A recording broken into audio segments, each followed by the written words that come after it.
Welcome students of Form 3. We're going to talk about African cultural forms in the Caribbean and the slave relations within society. As I said before, I work for the SKAIH Pre-University and we use the system of CSEC. And the verbs that we're using is describing, explaining, and identifying. To look at this topic, we use these three verbs. What is the objective? Describing the social relations in the slave societies of the Caribbean up to this year, 1838, because 1838 was the year of emancipation.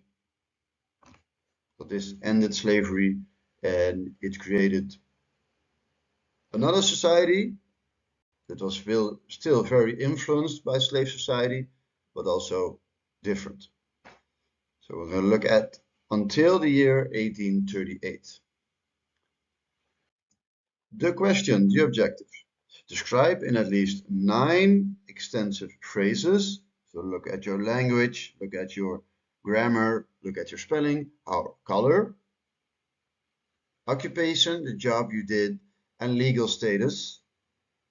So how did the law regard you?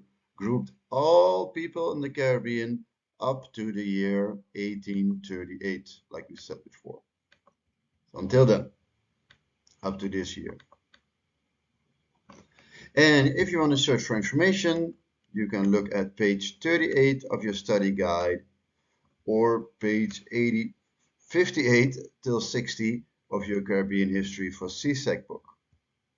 So these are where I got the information, but I also used my own brain, of course. I thought of it by myself.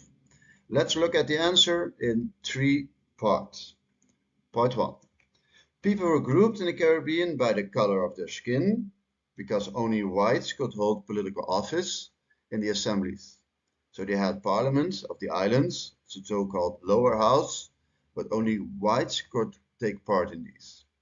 Although people of so-called mixed race descent could own property, they could own land, they could buy land, they could sell land, they were also excluded from political decision-making processes. They couldn't be a part of their assemblies on the islands, and they couldn't be chosen into the assemblies.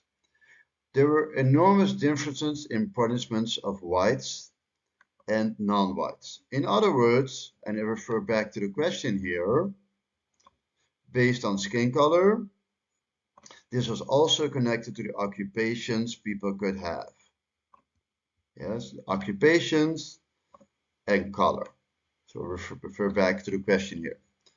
Going further to part 3 of the answer. Field slaves, all black Africans, had no status at all. White domestic slaves working in the houses of the plantation owners or in the city centers, field slaves working on the fields, who had the same origins, had slightly higher status in society. So domestic slaves working in the households of the plantation owners or their owners in the city centers, they had a slightly higher standing in society.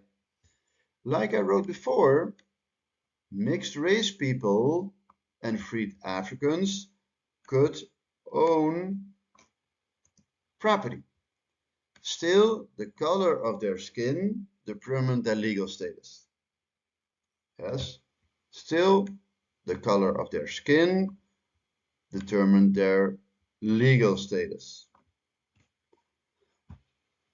So the parts I made a little bit thicker and with a little bit more fat refer back to the question, and all that has to do with the color of your skin I also highlighted.